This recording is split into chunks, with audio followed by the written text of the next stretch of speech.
More Tales Told by a Dubliner by Turlough Conmee. Story number 3. Your train waits on track 13.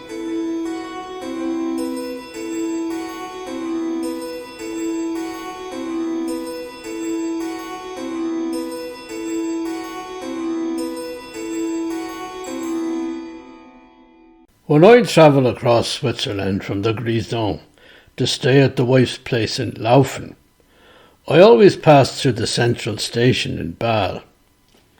It's a busy station, with trains coming and going from places in Switzerland, but also from places in Germany and France. The peculiar thing about this station is that there's no track 13. You mightn't even notice it, but eventually you do hear about it, and if you bother to check, sure enough, you see stairs going down from the overhead concourse to track 11, track 12, and then there's track 14 and track 15. Now, a few jokes are made about this, and I suppose many travellers assume that it's like one of those American skyscrapers that doesn't have a 13th floor. It does, of course, but it's called the 14th floor instead. This absence of a track 13 is supposed to appease the superstitious dread of people who believe that 13 is an unlucky number and wouldn't want to board a train on such a platform. However, when asked, Swiss Federal Railways have always said, nothing of the sort. There is in fact a track 13, they explain, but it's a through track without a platform, and only through trains that don't stop in Bâle use it. I suppose these must be freight trains carrying goods across the German or French border, for as soon as you're out of Bâle on the far side, the western side, there's little Swiss territory left, and you're soon in Germany or France.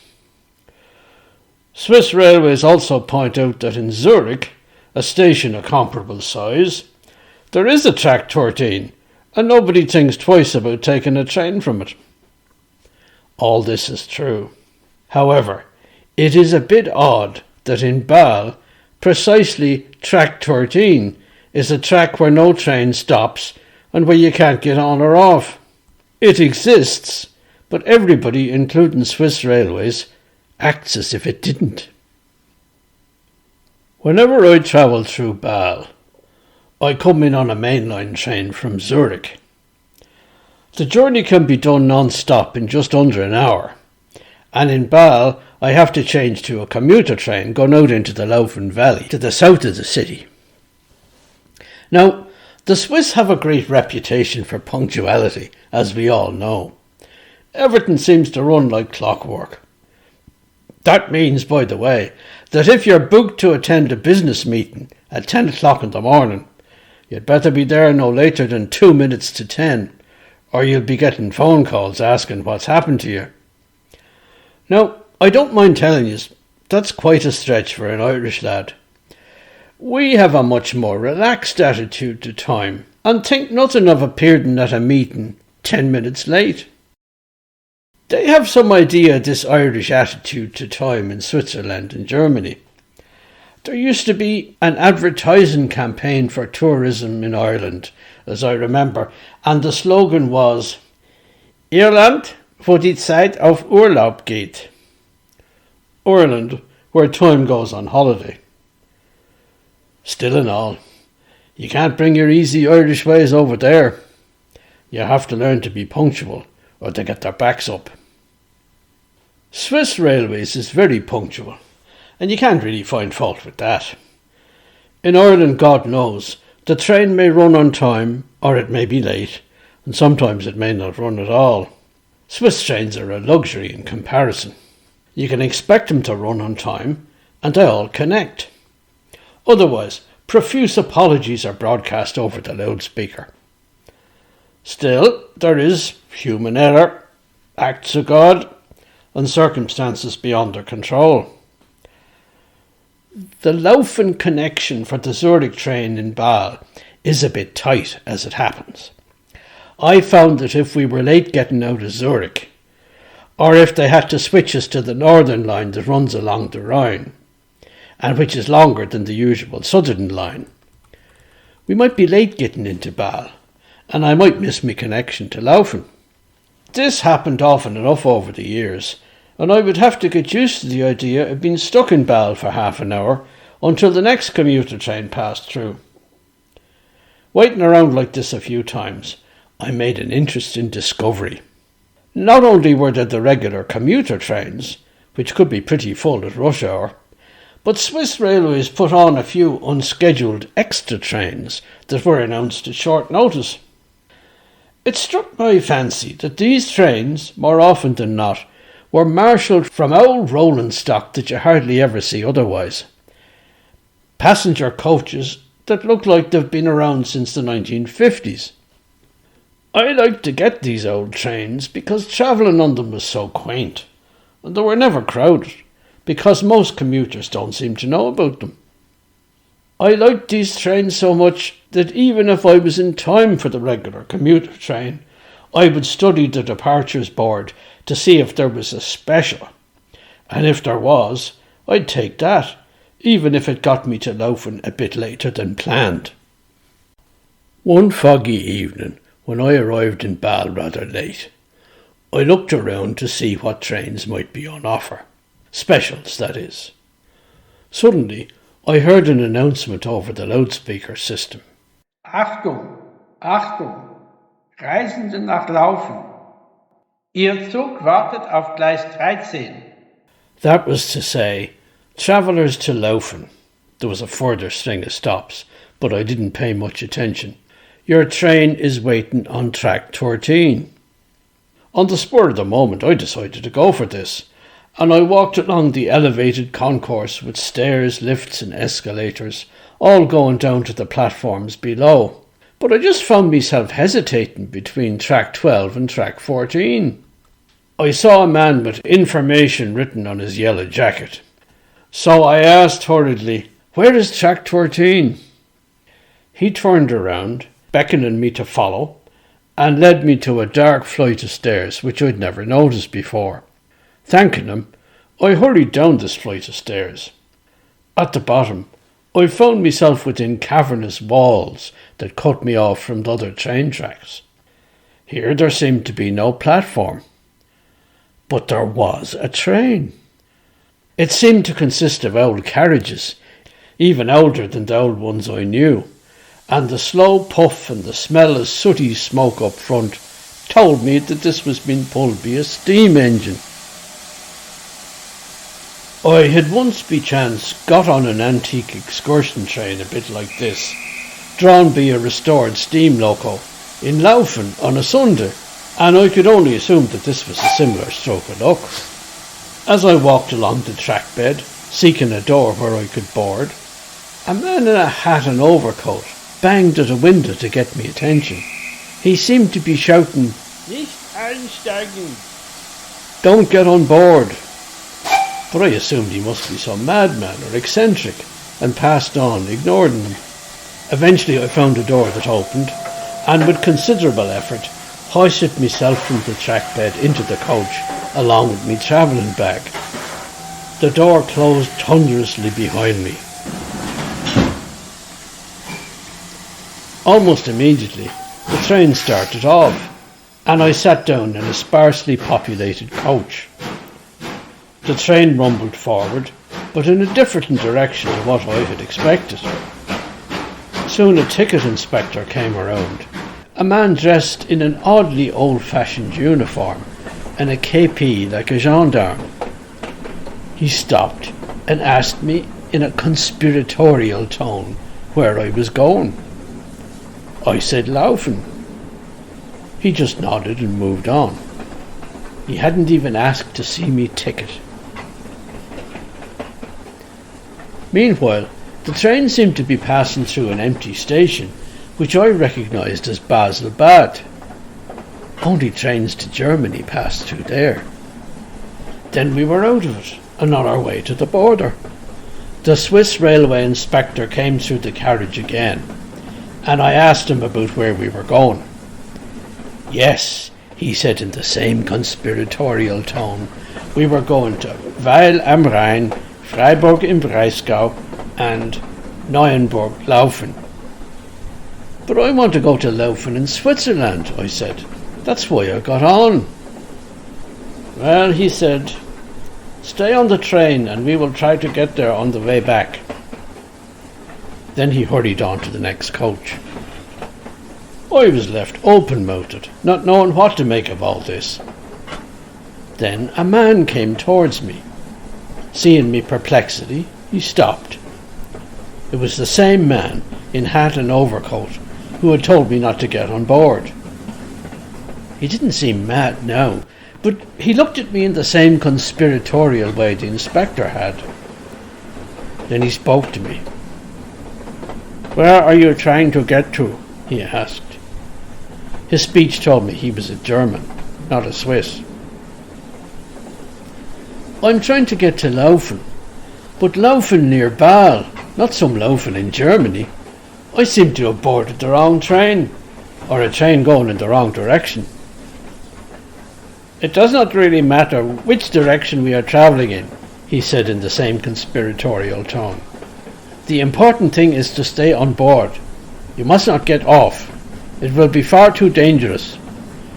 Then he walked away and disappeared back into the carriage behind, leaving me alone and wondering if I was dealing with a madman after all. The countryside was swathed in mist. We didn't stop in Weil am Rhein, but as we passed through the station slowly, I saw the strangest thing. It was German uniforms from the last war, and swastika flags and banners, as if it was the set of a film. Was a film being made here? Yes, perhaps that was it. I remembered a news item I had read recently about an American movie being made in Berlin. It was about the July 1944 putsch against Hitler, and they were filming on location at the old Ministry of Defence. There were soldiers in Wehrmacht uniforms and swastika flags flying everywhere there. Some local people phoned the police in alarm, and the police had to reassure them it was only a temporary film set, and yes, they had a permit. The train went on through the darkened German countryside where no lights shone. We stopped now in Freiburg im Breisgau.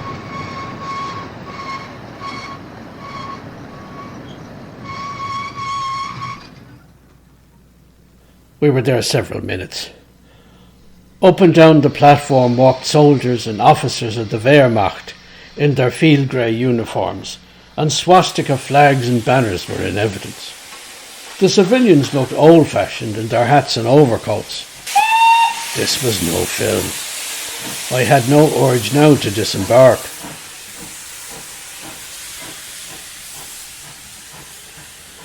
We went on to Neuenburg am Rhein, where there was a signpost to Laufen, the German Laufen.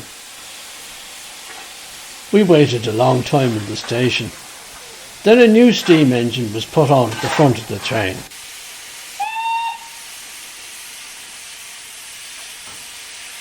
The train pulled out of the station, travelling southwards. The journey across the border into Switzerland was starting again. I had lost track of the hours passing. I looked out into the countryside going past. No lights. But somewhere out in the darkness, there were flashes of light. Over Freiburg, perhaps. A bombing raid. Another half hour passed, and we were back in Freiburg. This time the platform was empty, but no passengers waiting, and all soldiers gone except for one or two. There were sirens wailing in the background, but no explosions to be heard at this stage.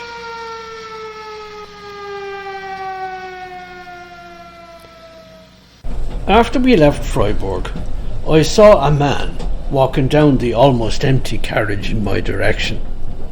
He was dressed in an overcoat, and I could see he was wearing a bow tie.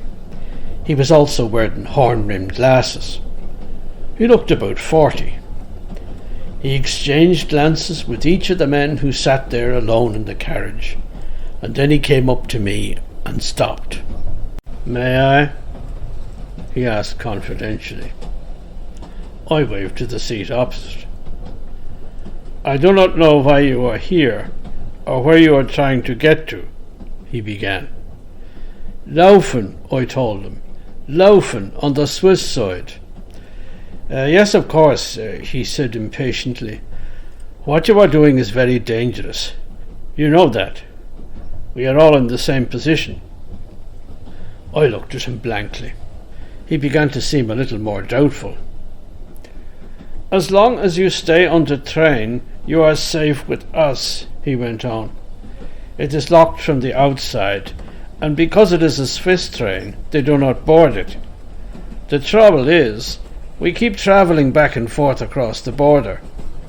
The Germans do not know who is on board, but the Swiss will not let us off."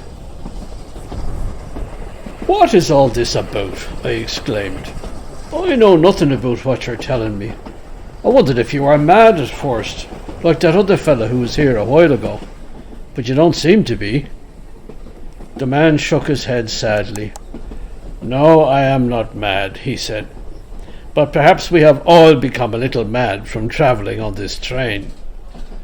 "Look," I said shortly, "I came across Switzerland today. I never intended to go up into Germany.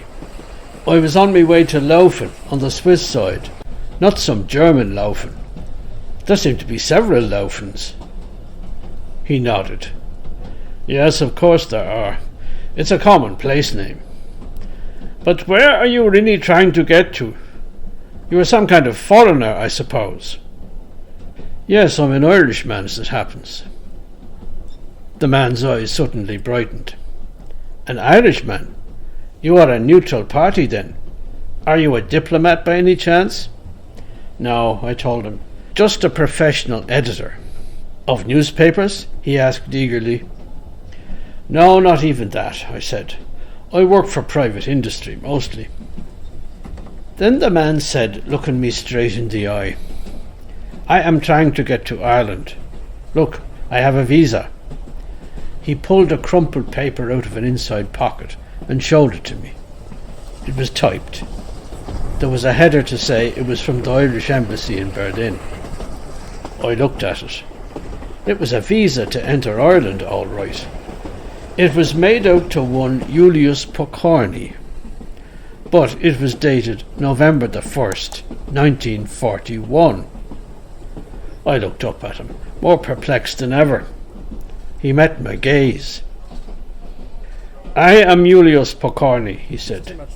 "I used to be professor of Celtic studies at the University of Berlin.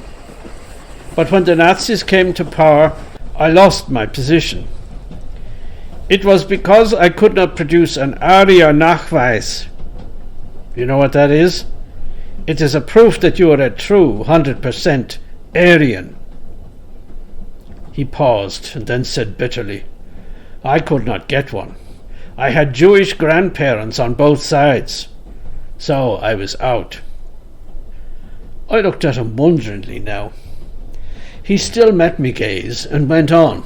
"I tried to defend myself, but already there was no one who would help me. They were all too afraid of getting involved. I went to the Irish Embassy, for I had been to Ireland and was known there for my work on the Irish language. But as ill luck would have it, the ambassador was Charles Bewley. He spoke German very well and was well connected with the new regime. But I found he was a Nazi sympathiser and a terrible anti-Semite. I do not know why. When I told him about my predicament, he just shrugged his shoulders and told me quite coolly he could not help me. For as I knew, these were his words, all German citizens must obey the laws of the new Reich established by Herr Hitler. I looked at him closely. "So what did you do?" "I waited. I stayed out of trouble. I knew things could not go on for long without a change. By 1939, Eamon de Valera realized that Bewley was getting too dangerous and hard to control. So he got rid of him and sent a new man, Warnock, with instructions to maintain neutrality in the event of a European war. And war came soon enough, as we know. I went to the Irish embassy again and saw Warnock. He was sympathetic, but the situation had deteriorated so much that he was convinced I would never be restored to my former position, and the best I could do was emigrate. That said, he made me out a visa to enter Ireland and take up residence there. How I was to get there was up to me. In fact, I realized I had left it too late to emigrate because Germany was at war on all fronts. What happened then? Nothing much. I stayed in Berlin. So did Bewley, by the way. Now he was working for Dr Goebbels. Anyway, there was a war on, and no one seemed to have time to persecute me. I was able to carry on with my research. People who knew about my predicament borrowed books for me from the university library. I wrote philological papers. I published some of them. I attended academic conferences as a private scholar, which you can do. And all the time I kept this paper from the Irish embassy. He held it up in his hand. But by this year, things could not go on. You realize why. These people knew they were losing the war and were going to be crushed. I believe Goebbels understood this perfectly. So they determined to take as many of us with them as they could. I cannot imagine what they were doing on the Eastern Front. No news ever came back from there. But on the home front, people who had been left alone were being picked up and interned. They were sent away in trains going east, and none of them ever came back. This summer, 1944, I travelled to Vienna for a university conference. I read a paper there. It was no problem. But then I had some reason to telephone my landlady in Berlin to ask her about post arriving for me in my absence. She told me a group of men in hats and leather coats had come around to the house looking for me. I knew this could only be the Gestapo. They were onto me at last. I made a quick decision to make my move then. I would not go back to Berlin. Telling no one where I was going, I got a train to Munich and then another one to Frankfurt. I headed down the line on a local train that took me as far as Freiburg. There I did not leave the station, but looked around till I saw a Swiss train going across the border into Bâle. I found a door I could open outwards and slipped on board. The train moved off, and I knew we would have to pass the Swiss border after Weil am Rhein. I was going to show them my passport and the visa for Ireland. My plan was to tell them I was just passing through and would travel on to Ireland as soon as an opportunity presented itself. Surely as a travelling university scholar I would be respected and believed. On the train I met people in like case with myself.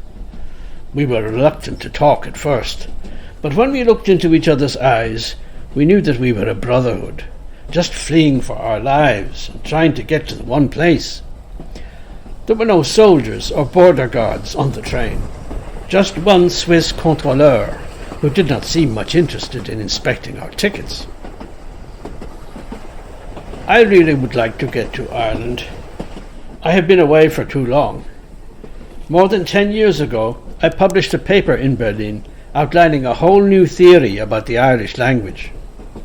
Why is it so different in many ways from other Indo-European tongues? My view was that the original population of Ireland were not Celtic at all and spoke a non-Celtic language. They were conquered by a race of Aryan invaders, the Gaels, who made them speak Irish. But throughout history, whenever a crisis threatened the Gaelic civilization, the previous language would rise from its hiding places among the people and assert itself at the expense of Irish. Now this was a different view of history. Instead of things changing suddenly, once and for all, and irrevocably, Something kept rising from the distant past and taking over when it had the chance. Something that could not be suppressed. I often wondered what they thought of my theory in Ireland. Up till now, I have had no chance to talk to them about it. I would like to go there and lecture on it, but this cursed war will not let me. His voice trailed off. Anyway, he said after a while, I am just one of many whose lives and work have been disrupted by the war that has been going on for 5 years now. Come with me. I will let you talk with some of the other people. I rose to my feet along with Pokorny, and we walked down the carriage, nodding to the few people sitting there, and went across into another carriage where there were more people. Most were men, though there were some married couples. I saw some overcoats thrown on seats with a yellow star pinned to them. All these people seemed to look up and register eye contact with us as we passed. Pokorny stopped at a seat occupied by 2 men dressed in suits and overcoats and hats. We sat down opposite them. Pokorny turned to me and said, These gentlemen are Herr Stadelmann and Herr Klemperer. I got to know them on the journey. They are both trying to get to Switzerland as I am, and for the same reasons. Then he turned to the 2 men and explained to them, This man is not a German, nor a Swiss. He is an Irishman. That means he is a neutral, but he is not a diplomat or anything like that. They both looked from me to Pokorny. Can you help us? Asked the one named Stadelmann searchingly. I shook my head. I don't think so, I said. He seems to have boarded the train by mistake, Pokorny explained. He got on in Bâle. He was looking for an onward connection to somewhere in Switzerland. How could you be such a fool? Klemperer growled. I tried to warn you not to board. So this was the man I had seen at the carriage window, and who had approached me later. I thought you were a madman, I said. Ha! He exclaimed bitterly. In a country ruled by a madman, someone like me can only be sane. But I asked him, why didn't you all get off in Bâle on track 13? The train waited only a short time, said Klemperer, and the doors were all locked. How you got on I don't know. We had tried to get off at the border post at Weil. Swiss customs men came on board, but when they saw our passports all with the J stamp, too many of us, they refused us entry. Then they disembarked, locked the doors, and they must have told the engine driver to go back, because we found ourselves on the way back to Freiburg in Breisgau. We stopped there, and for a long time we looked out in fear on the Wehrmacht soldiers we thought we had left behind. But no one boarded. And after a while there was a shout of, In Ordnung! The train whistle blew, and we were heading south again. We passed Weil am Rhein, but did not stop, and ended up in Bâle. But as you see, we can't get off.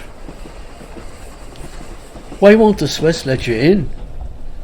They don't want us, or they are afraid to take us, afraid of annoying Hitler. It's hard to blame them. If the Germans invaded, they could control all the Swiss cities in a week or so. For the Wehrmacht, it would be child's play. Don't the Swiss know if they send you back, you're going back to your deaths? Don't you tell them that? They want to save their own hides, so our hides don't much matter. Where were you going? Stadelmann asked me after a while. Laufen, the one south of Bâle. Stadelmann and Klemperer exchanged glances. Stadelmann smiled. We may get there yet, he told me with a weary shrug of his shoulders. The only hope is that the Swiss will eventually get tired of this game and let us off on their side, Pokorny told me. No one ever gets off this train, but some people get on. You got on in Bâle. I got on in Freiburg and have been trying to get off ever since. This train has curious properties, added Klemperer. There is something detached and impenetrable about it. As Herr Pokorny said, you can get on, but you can't get off. That is what keeps us safe and protects us. It just doesn't let us off in Switzerland or anywhere else. The doors lock from the outside. The windows are sealed. It is a hermetic environment where we can breathe. It is a world of its own. It seems to be detached from the world outside, from time, from history. I thought the moment had come to take the bull by the horns. Listen, I said slowly, looking from one to the other. Out there, it's 2014. What do you mean? Asked Stadelmann. I mean that the war has been over for 70 years. It's not 1944 out there. It's 2014. 70 years later. A whole lifetime. But the Nazis, they are there on the German side. You have seen them. I nodded grimly. And the Swiss, they still will not let us disembark. I nodded again. How do you explain that? How can you say that the war is over? Asked Stadelmann. I can't explain it, I said. I don't know why they're there, like actors in a film. I don't know why we're seeing them. There was a silence. You are mad, said Klemperer finally. Pokorny was going to say something, but Klemperer laughed. You see, he said to me, you thought that I was mad, who tried to warn you off. Now you are the one who is mad. Don't be too harsh, Herr Klemperer, said Pokorny at last. Perhaps he can help us after all. He is the only neutral party, however it was he got here. The train has to stop on the Swiss side. We have to find a way to escape it. But legally, otherwise the Swiss will arrest us and send us back. They do that, you know, he added, turning to me. I looked bewildered. Look, Pokorny said, let me explain to you about the J stamp and what it means. The Swiss were going to demand an entry visa of all Germans trying to get into Switzerland, unless they were in transit to a third country. That was in 1938. They did that because they had too many of us fleeing across the border just to escape from the Nazis. But the Nazis had a better idea. They told the Swiss that almost all of those trying to escape were Jews. So they said, we will put a J stamped on the passports of anyone we believe to be Jews.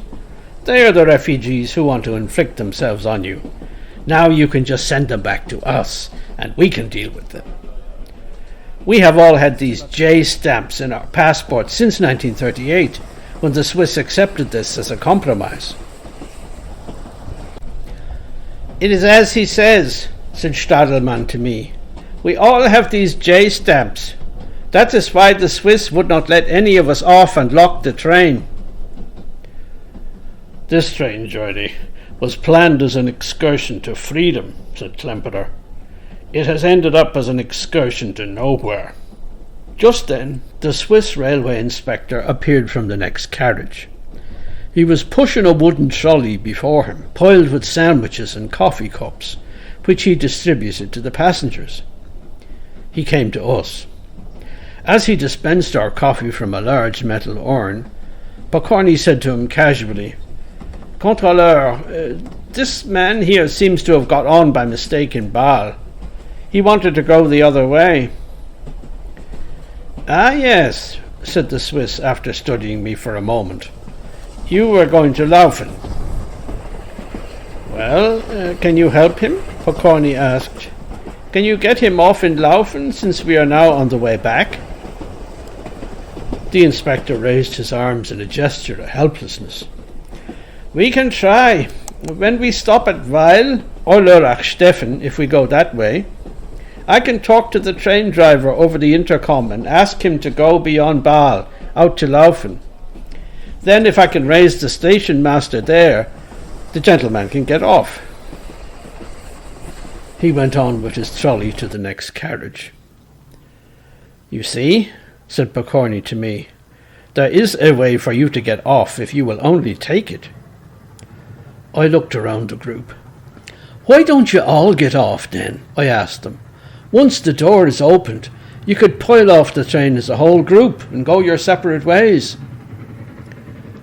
Stadelmann shook his head. "The Swiss gendarmes would have us rounded up in a few hours. Then they would send us back. Illegal entry." All were silent and fell to eating and drinking. After we'd finished our meal, the coffee cups empty, Pokorny said to me, "Let us go back to our carriage now." We both rose to go. "Thank you for your time, gentlemen," Pokorny told the others. Klemperer chuckled. "Oh yes, time," he said. "We have plenty of that." Pokorny and me went back to where we'd sat before in the other carriage, and I found my travelling bag again. Soon the train stopped. We had gone by the swastika flags and field grey uniforms in Weil am Rhein in a blur, and with a hiss we pulled up at the Swiss border post. We heard footsteps and voices.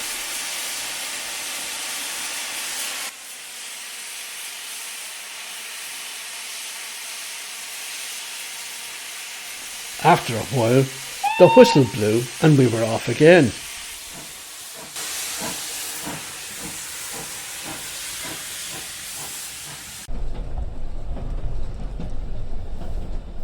Baselbad went by, seemingly empty. Then we trundled across the Rhine Bridge and we were in Bâle Central Station. But the train didn't stop this time and we just chugged through the caverns underground on track 13. Shielded by concrete walls from the bright lights on the platforms. Now we were leaving Bâle and heading southwards out into the valley.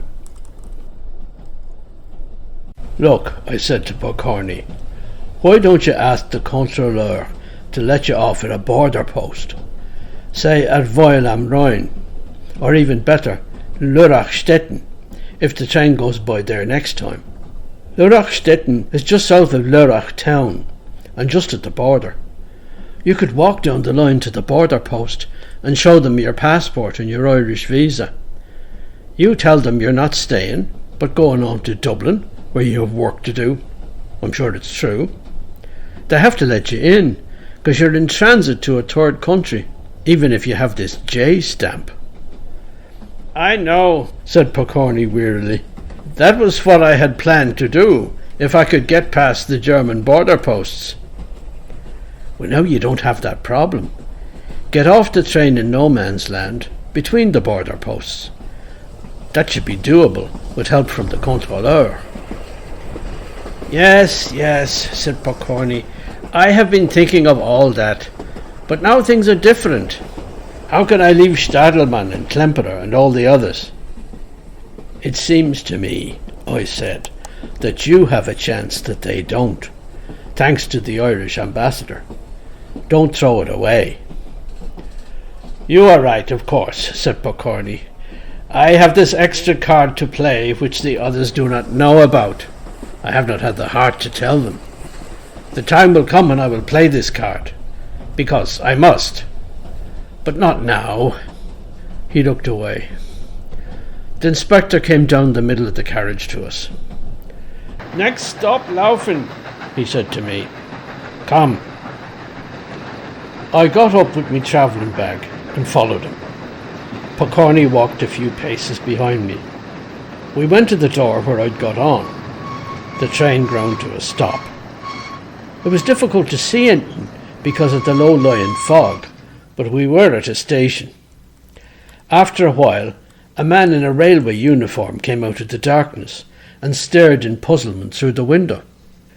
The inspector stood close to the door on the inside. "Station master," he said very loudly now, so that he could be heard outside. "Passenger getting off here. Unscheduled stop. Can you open the door?" The man on the outside nodded, and he unlocked and opened the carriage door. I turned quickly to Pokorny, who was standing right behind me now. "Look," I told him, "the war is over. It's finished. The Nazis lost. Time has gone on. It's 70 years later." Pokorny just shook his head. "Don't you see?" he replied. "This will never be over. These people have burned a hole in the fabric of time. It can never be mended." The inspector tapped me on the shoulder, and I turned and went down the steps, jumping onto the gravel below. I was in Laufen all right. The door shut behind me, the Swiss railwayman locked it into place, and then he stood away from the track, looking towards the engine, and blew a whistle he'd taken from his top pocket. The engine began to puff clouds of smoke and went in reverse out of the station.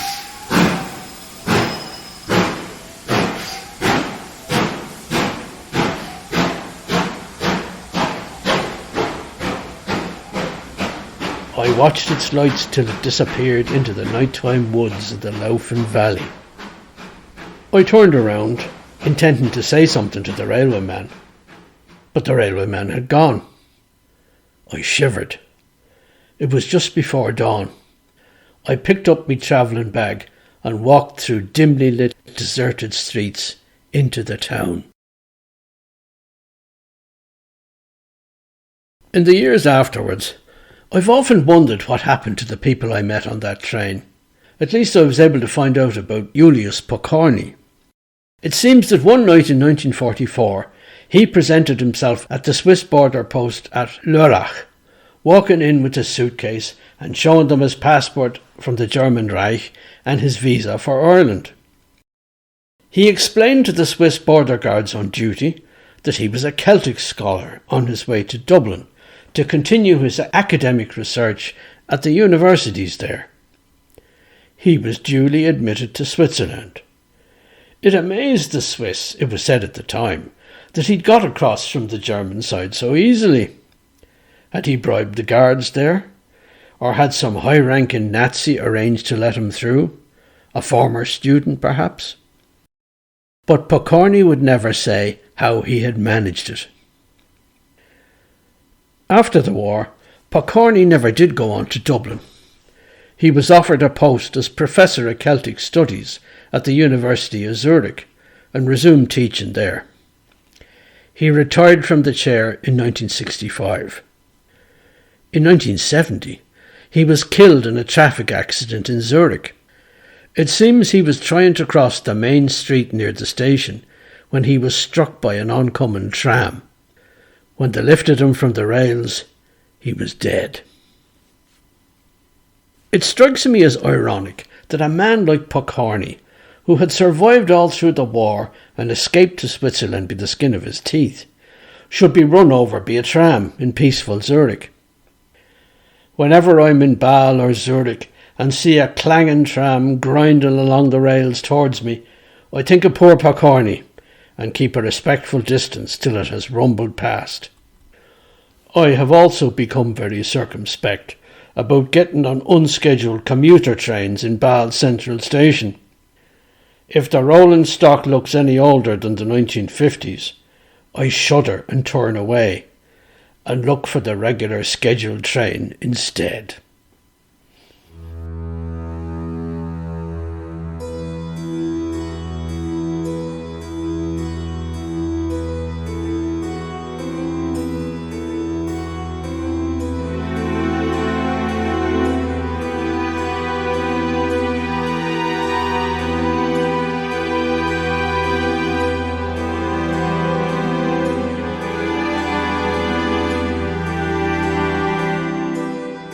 You have been listening to Your Train Waits on Track 13 by Turlough Conmee from More Tales Told by a Dubliner.